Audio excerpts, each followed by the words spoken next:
안녕하세요. 오늘은 부처님과 과학 다섯 번째 동영상이 되겠습니다. 원자란 무엇이냐를 두 번째 복습하는 시간을 가져보도록 하겠습니다. 저는 무염수벌입니다.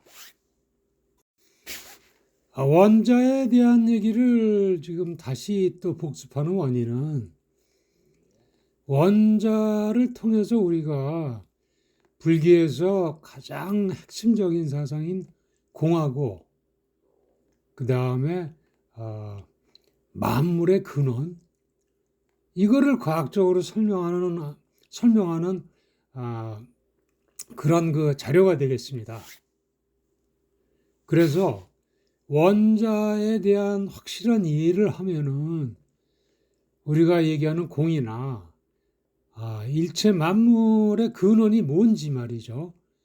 이걸 과학적으로 확실하게 이해를 할 수 있게 되는 계기가 돼가지고 다시 이 시간을 마련했는데 실질적으로 이게 원자를 이해하기가 쉽지 않습니다. 그리고 더 중요한 건 말씀드리겠지만 분자입니다. 그래서 원자하고 분자 사이에 어떤 관계가 있고 그 분자가 우리가 보는 모든 만물의 근원이 되는지를 설명해 보도록 하겠습니다. 원자의 구조는 먼저 말씀드린 대로 이제 원자 핵하고 전자로 이루어져 있죠. 그래서 이 내용만 아시면 돼요. 그러니까 원자는 원자 핵하고 주위에 도는 전자로 이루어져 있다. 그 사실이 가장 중요한 사실입니다. 그 내용만 아시면 됩니다. 그다음에 더 깊숙한 내용은 추후 공부를 하셔도 되고 계속 이 뭡니까 우리 그 불교에서 나오는 여러 가지 진리들이 예에 의해서 설명이 되거든요. 그때마다 중복이 돼서 나올 테니까 주지해야 될 사항은 원자 핵을 도는 주위에 전자가 있는 것이 원자라는 것만 이해하시면 됩니다. 그 밑에 있는 그림은 이제 천체 그 태양계를 그리는 건데 태양 주위를 수없이 많은 별들이 돌거든요. 구조가 아주 원자하고 흡사합니다. 그러니까 미지세계의 원자하고 거시세계의 태양계하고 비슷한 원리가 적용되는 게 아니냐라는 생각을 갖게 만들죠. 그 다음에 오른쪽에 밑에 있는 그림은 원자의 그러니까 발전사를 얘기하는 겁니다. 그래서 세 번째 우리 동영상에서 얘기했던 것처럼 원자 구조는 원자 핵 주위를 전자가 도는데 실질적으로 이 거리가 굉장히 멉니다. 그래서 이 계산을 해보니까 원자하고 원자 핵의 핵이 100만 배 차이가 납니다. 원자의 크기는 전자가 도는 그 궤도의 크기를 원자의 크기를 결정을 합니다. 그래서 우리 예를 들면 원자 핵 자체가 바이러스다. 1마이크론이다. 1마이크론이면 여러분들 우리 머리카락 두께 60분의 1입니다. 눈에 안 보이죠? 원자 핵이 만약에 바이러스 크기면은 원자의 크기는 우리 축구장 크기입니다. 100m. 근데 중요한 건 뭐냐면 그 사이가 완전히 비어있는 공간이라는 얘기죠. 이게 중요합니다. 우리 이 공이 지금 우리 불교에서 얘기하는 공하고 연결이 됩니다. 불교의 공을 얘처럼 선명하게 증명한 어떠한 자료가 없습니다. 그 원자에 의해서 우리가 지금 우리 모든 물질이 공이라는 것을 증명하는 그런 계기가 되겠습니다. 그래서 다시 중복해서 말씀드리지만 여러분들 원자 핵하고 전자로 꾸려져 있는 게 원자고 그 사이에 99.999%는 빈 공간이다. 굉장히 크죠. 99.99%예요. 그 원자핵하고 전자가 차지하는 비중이 0.001%뿐이 안 됩니다. 그 내용만 주지하고 계시면 됩니다. 그래서 우리가 이제 이거를 뭡니까? 불교에서 우리 그 반야신경에서 보면 색적시공 공적시색이 있지 않습니까? 사실 이게 철학적인 개념이라 머리에 와서 탁 닿지는 않죠. 실감하기가 참 어렵지 않습니까?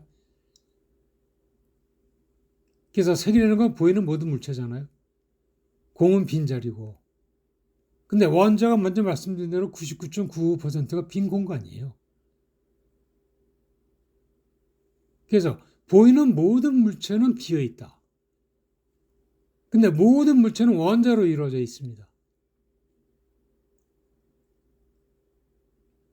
원자는 거의 빈 공간이죠. 그러므로 색이 공이며 이 색이 공이며 원자이다 이 얘기죠. 너무나 자명하지 않습니까?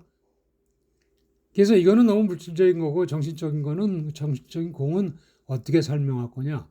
그거는 추후 다시 우리 얘기를 하겠습니다. 그 다음에 이건 미지세계의 얘기고 거시세계의 색은 뭡니까? 색은 가유라고 얘기하잖아요. 가식적으로 일시적으로 뭉쳐있는 상태다. 모든 색은 지수화풍으로 되어 있다고 얘기합니다. 근데 여러분들 지수화풍도 이걸 과학적으로 풀면은 지하고 수는 땅하고 물은 원자로 이루어져 있어요. 입자입니다. 근데 화풍은 에너지예요. 이거는 파장입니다.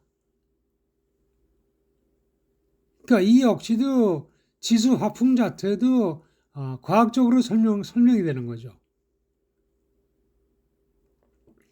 우주 전체의 모든 물질이 원자의 집합체로 구성되어 있습니다. 그러므로 색은 공이며 원자와 파장이다라고 얘기를 할 수 있어. 거시세계에서는. 그래서 여기까지가 이제 그 원자에 대한 복습이고 중요한 거는 뭐냐면 지금 여기서 여기까지 원자가 전부 이루어져 있다고 얘기를 하는데 원자는 사실 아무 그 특성이나 물성을 갖지 않습니다. 실질적으로 우리가 쓰고 보는 모든 물질은 원자보다는 분자로 이루어져 있습니다. 엄밀하게 얘기하면. 그래서 분자 얘기를 말씀을 드리겠습니다. 원자가 다른 원자를 끌어당겨 가지고 새로운 물질을 합성하는 게 이게 이제 뭡니까? 분자를 만드는 거거든요. 이 위에 그림을 보면은 산소 하나하고 수소 두 개가 뭉쳐가지고 물 분자가 됩니다. 수소하고 원자 자체는 산소하고 수소 원자 자체는 아무 물성이나 아무 특성을 갖는 게 없습니다. 근데 이게 정말 기적적이라고 얘기할 수도 있겠죠. 수소 두 개하고 산소하고 만나니까 물이 돼 버립니다. 그러니까 이거 물에 국한이 되지만 물을 얘기를 하지만 실질적으로 우리가 보는 색 모든 물체는 다 이런 식의 분자로 이루어져 있습니다.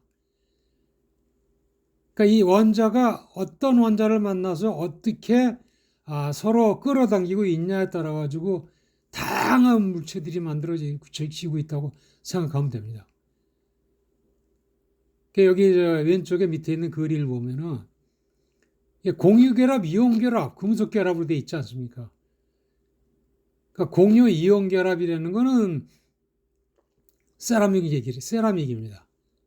그 다음에 금속결합은 금속이고, 그러니까 이 원자 하나가 어떤 원자들을 만나서 어떻게 끌어당겨서 분자를 만드냐에 따라 가지고 일체 모든 만물이 만들어지는 근원이 됩니다.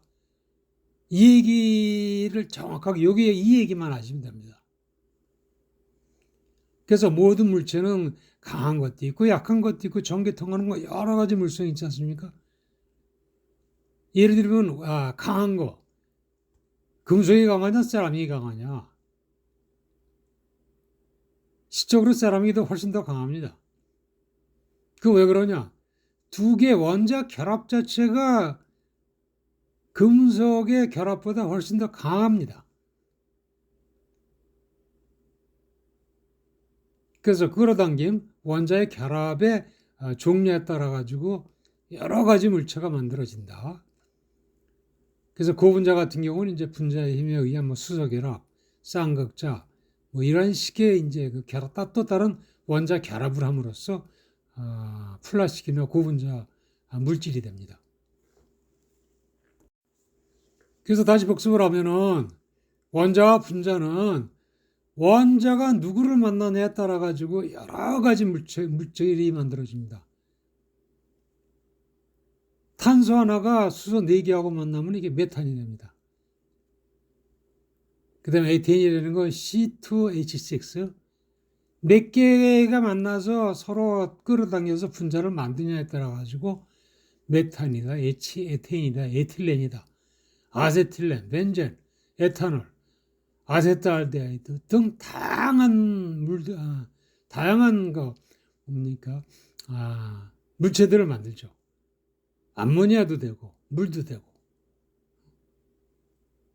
그래서 실적으로 우리가 볼 수 있는 그 모든 물건들, 지금 여러분들 주위에 있는 컴퓨터다, 연필이다, 책상이다, 의자다, 종이다, 모든 게 이런 원자가 어떤 원자하고 만나가지고 분자를 만드느냐에 따라 가지고 그 물질들이 만들어진다는 거. 그게 굉장히 중요한 겁니다. 제가 여러분들 이러한 구조를 말씀드리는 건 뭐냐면은 이러한 구조들이 우리 불교에 적용이 돼서 지금 계속 이게 밝혀지고 있는 상태거든요. 더 많은 이제 과학적으로 이 불교가 설명이 될 겁니다. 그 분야가 지금 저희 오리선 연구원에서 공부하고 있는 내용들이거든요. 그래서 모든 물질은 분자로 이루어져 있는데 분자라는 건 원자 따라 어떤 원자를 만나냐에 따라 가지고 만드는 게 분자고 모든 물질은 다 분자로 이루어져 있다. 기체, 고체, 액체 다 마찬가지입니다. 기체, 액체, 고체가 다른 원인은 서로 끌어당김에 힘이 약한 겁니다. 기체가 훨씬 약하죠. 그 다음에 액체입니다. 그 다음에 고체입니다. 갈수록 끌어당김에 힘이 세지니까 더 단단해지죠. 그거는 여러분들 그렇게 말씀하시면 됩니다. 원자 결합의 결합성이 더 강하다. 즉 끌어당김에 힘이 강하다라고 이해하시면 되겠습니다. 그래서 그 사실이 굉장히 중요한 사실이고, 그 다음에 또 하나는 여러분들 여기 보면은 이게 소금이거든요. 소금은 나트륨하고 염소로 이루어져 있습니다. 그러니까 소금은 나트륨하고 염소 이 두 개가 합쳐진 게 요게 이제 그 소금의 분자가 되겠습니다. 이 원자 두 개가 합쳐진 게. 근데 실질적으로 소금의 그 원자 구조를 보면은 이러한 식으로 나트륨하고 염소하고 나트륨이 아주 규칙적으로 배열이 되어 있습니다. 그래서 우리는 이제 이거를 결정하기 위해서는 결정이라고 얘기를 합니다. 결정이라는 건 이런 원자 분자가 규칙적으로 배열이 되어 있습니다. 상당히 놀랍지 않습니까? 이건 사실입니다. 그러니까 모든 물질이 고체는 다 이런 식으로 결정이라는 거는 이러한 식으로 규칙적인 배열을 하고 있습니다. 대단한 일이죠. 더 대단한 거는 뭐냐면은 이 모든 거의 99.99%가 비어 있어요. 그 사실이 중요한 겁니다. 이 모든 염소하고 나트륨 이 원자들이 다 99.95%가 다 비어 있는 것들이 뭉쳐 있는 겁니다. 이게 소금입니다. 그러니까 여러분들 부처님이 얼마나 대단하십니까? 이 비했다는 거 보신 거거든요. 공이라는 거는. 불교의 핵심 교리 중에 하나가 진리 중에 하나가 공 아닙니까? 이걸 보신 겁니다. 그래서 먼저 원자 첫 번째 그 동영상에서 말씀드렸지만 일수구 9억 충이라고 말씀하셨잖아요. 물방울 하나에 9억 개의 충이 있다. 근데 그게 비어 있다는 겁니다. 그래서 그 사실을 주시를 하시면 돼요. 그래서 예를 들어서 얘가 여러분들 그저 김장할 때 쓰는 굵은 소금 알 큰 게 0.1g이거든요. 0.1g을 계산해 봤더니 소금의 분자의 개수가 100억 조개가 들어있어요. 100억 조개. 0.1g 안에. 어마어마한 숫자죠. 그러니까 여러분들 이거는 우리 불교의 철학은 본래 실제적이고 실용적이고 구체적이잖아요. 그걸 한번 여러분들 실감을 해보세요. 모든 소금이다, 뭐 나무다, 책상이다, 모든 게 다 연필이다. 이게 이 안에 보면은 이게 다 원자로 이루어져 있는데 이게 99.99%가 빈 공간이라는 겁니다. 그래서 그 사실이 우리한테는 우리가 불교를 공부할 때 불교를 과학적으로 설명하는데 굉장히 중요한 사실이거든요. 그 사실을 확실하게 머릿속에 두셔야 돼요. 저 자신도 신소재 공학하고 원자를 연구했지만 사실 와서 닿지 않았거든요. 지금 이제 불교 공부하면서 그거를 실질적으로 체감하면서 그렇게 내가 실질적으로 느끼고 이해하려고 노력하고 있습니다, 지금. 쉽게 이해되는 사실이 아니죠. 되게 다, 불교는 과학적이다라고 얘기합니다. 원자는 모든 물체는 비어있다고 얘기합니다. 근데 이런 구체적인 사실을 알고 나서 얘기하는 거하고 다르죠. 왜?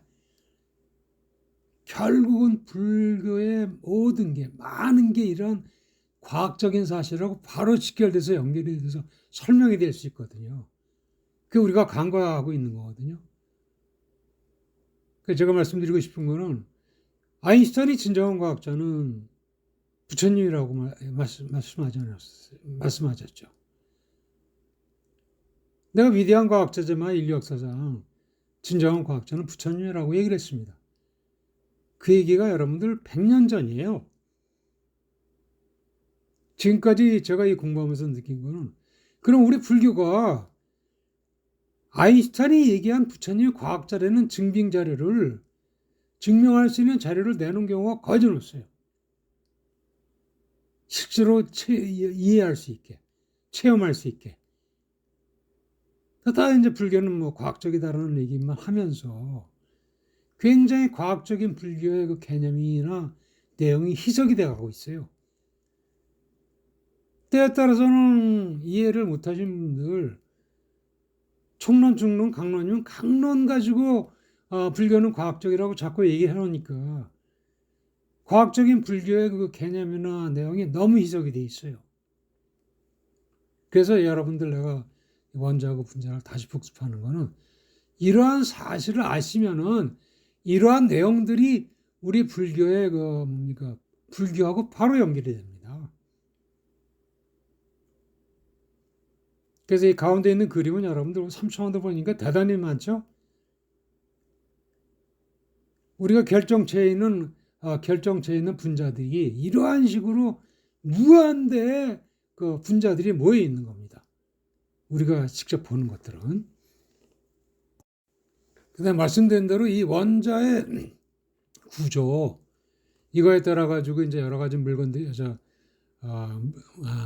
만들어진다고 그랬잖아요. 근데 여러분들 이 원자가 이렇게 규칙적으로 배열이 돼 있지 않습니까? 얘가 어떻게 규칙적으로 쌓여져 있냐에 따라 가지고 또 얘네들이 물성이 달라집니다. 이건 복잡한 얘기인데 여러분들 그냥 그냥 넘어가셔도 되는데, 제가 이 얘기를 하는 원인은 뭐냐면은, 이 내용들이 우리의 불교에서 해당하는 그러한 논리들이 나올 겁니다. 그래서 실예로 들어보면 오른쪽에 있는 그림에 다이아몬드 흑연, 플로렌, 탄소 나노티브, CNT라고 얘기하죠. 그래핀. 얘네들이 다 흑연이에요. 카본으로 돼 있어요. 탄소로 돼 있습니다.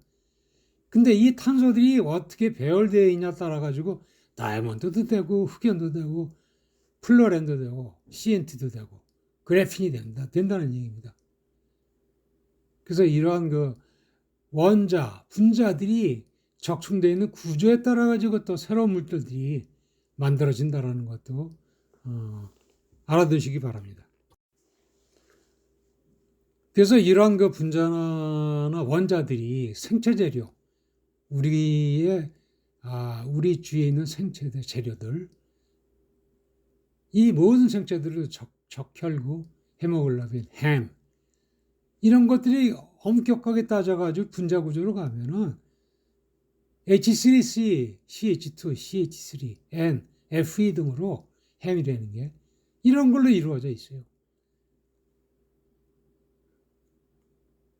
적혈구, 프로테인은 단백질이죠. 단백질 역시 다 이러한 뭡니까? 원자들로 이루어져 있습니다. 원자와 분자로. 그 다음에 이건 DNA죠. DNA 역시, 우리 유전자 역시 다 원자, 분자로 이루어져 있습니다. 하이드로카본이나 바이오퓨얼, 그 다음에 하이드로카보네이트 등 여러 가지 모든 물질들이 이러한 식의 원자하고 분자로 이루어져 있다는 겁니다. 다음은 이제 박테리아나 바이러스 구조를 봐도 얘는 이제 콜라겐입니다. 이것도 RNA, 프로테인, 다양한 프로테인, 이런 걸로 이루어져 있죠. 실질적으로 얘네들을 원자 단위에 가서 보면 다 원자하고 분자로 이루어져 있습니다. 그래서 다시 중복해서 말씀드리지만 우리가 살기는 그런 세상에서 기체, 액체, 고체 모든 게 다 원자, 분자로 이루어져 있는 것만 이해를 하시면 되겠습니다.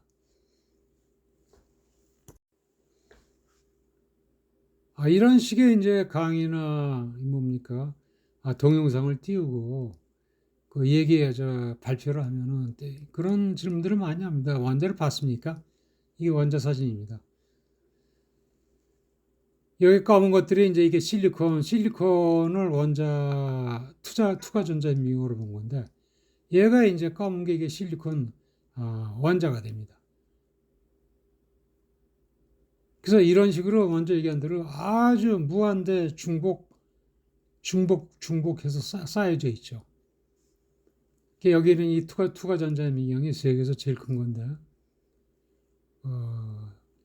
일본 오사카 대학에 설치된 걸 제가 97년인가 8년대 가서 한번 견학을 했는데, 한국에서는 처음이죠.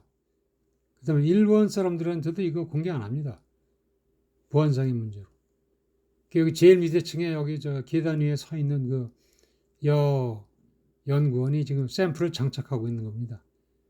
여기에 있는 이 4개의 플로어는 다 이게 냉각탑이죠. 얘가 이렇게 큰 이유는 뭐냐면은 클수록 레졸루션, 분해능이 좋아집니다. 그래서 어떻든 세계적으로 가장 큰 전자미경으로 쳐다본 일의 원자의 구조들입니다. 그다음에 이거는 제가 직접 이제 연구소에서 직접 실험했던 연구 결과들입니다. 여러분들 보십시오. 여기에 실리콘 나이트라이드인 경우 엄청나게 많은 조그만 점들이 모여져 있죠. 이게 다 원자들입니다. 그러니까 다시 말씀드리지만 모든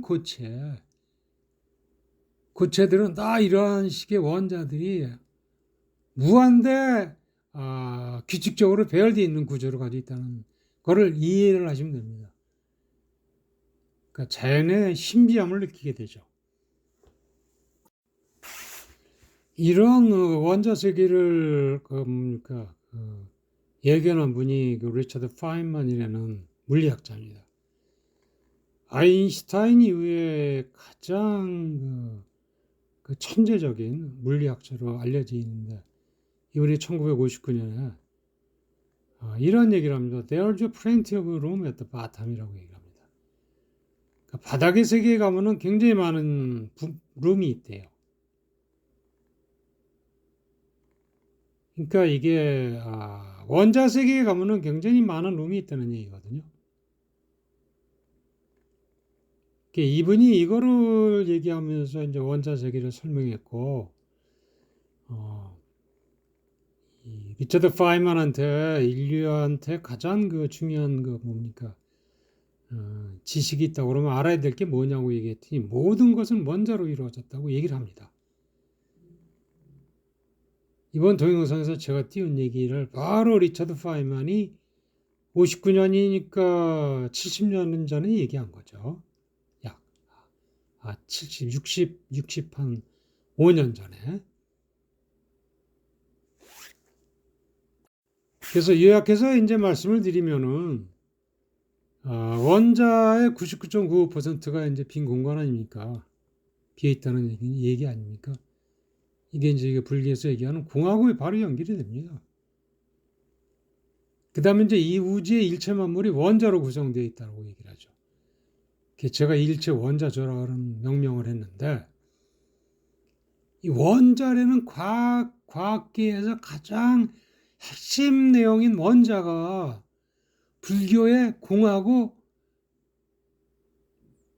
우주 전체의 모든 만물의 근원이 원자로 되어 있다는 것을 지금 설명해 주고 있지 않습니까?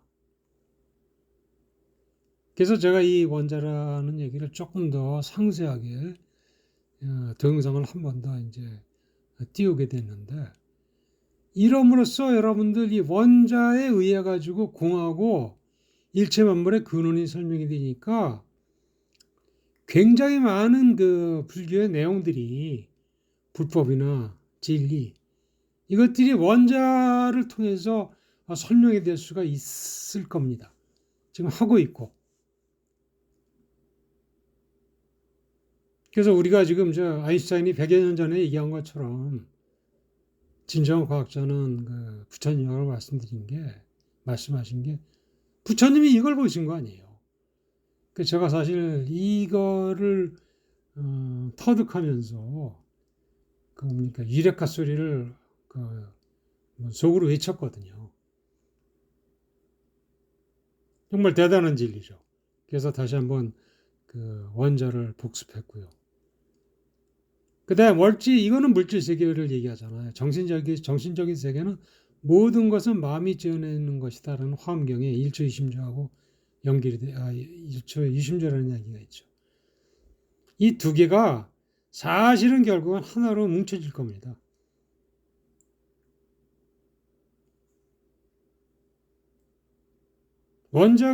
원자에 궁극적으로 내려가다 보면 쿼크다, 미립자다 지금 계속 발견이 되고 있지 않습니까? 마지막에 촉근이론이라고 되거든요. 촉근이론이 뭐냐면 그것도 에너지라는 얘기예요. 일체 만물이 에너지하고 연결이 됩니다. 마음하고 연결이 됩니다. 불교의 과학성은 앞으로 굉장히 많이 지금 입증이 될 겁니다. 지금까지 우리가 지금 불교의 과학성을 얘기하고 불교는 과학적이다라고 많은 분들이 얘기하지만 실질적으로 이런 과학적으로 입증된 자료를 저는 본 적이 없어요. 불교는 실천, 실용 철학, 종교 아닙니까? 우리가 실질적으로 경험하고 이해하고 느껴야 되거든요. 그렇지 않은 이제 불교 과학에 대한 얘기들이나 이런 것들이 오히려 불교의 과학성을 희석시키고 있어요. 저는 지금 이 과학적인 자료 가지고 지금 여러 번 스님들한테도 뭡니까 강의를 해드렸는데 소개를 해드렸는데 많은 분들이 의심쩍어 해요. 의심쩍어 합니다. 그러니까 쉽게 말씀드려가지고 아인슈타인이 얘기한 과학성을 증명하면 되는 거거든요. 그 과정을 지금 우리 섬연구원에서 열심히 하고 있습니다. 그래서 불교의 세계화는 머지않아 실현이 될 겁니다. 지금 우리 불교가 위기에 빠지는 원인은 뭐냐면 방향이 없어요. 앞에 방향이 없어. 그 다음에 지금 제가 또 하나 공부하는 건 이제 가나선인데 가나선 자체가 굉장히 철학 체계적이고 논리적이고 과학하고 연결이 되거든요. 근데 지금 무조건 화두만 강조하다 보니까 상근기 수행법을 강조하다 보니까 전부 지쳐가지고 깨우치는 사람도 없지 않습니까? 인가받은 사람이 지난 50년 동안 20명이라고 얘기합니다. 어느 통계 자리에서. 그 수행도 그렇고 철학도 그렇고 지금 굉장히 지금 난제거든요. 지금 위기에 빠져 있거든요. 불교가. 이 과학화로 이런 식으로 증명이 되면은 이해하고 실적으로 느낄 수 있는 그러한 그 불교가 되니까 친절한 불교가 되죠. 그러면 활성화는 바로 이루어집니다. 이건 앞으로 이루어질 겁니다. 자명한 사실이거든요. 세계적으로 유명한 명상가들이나 심리학자들이 지금 우리 가나선에 대해서 관심이 많아요. 다른 명상법보다 훨씬 체계적이고 논리적입니다. 그래서 그런 불교의 활성화를 통해 가지고 세계화로 가는 건 확실하고 이러한 그 뭡니까 친절한 불교를 만드는 것이 세계화의 첫걸음이다. 그래서 심의 등등 법입니다. 감사합니다.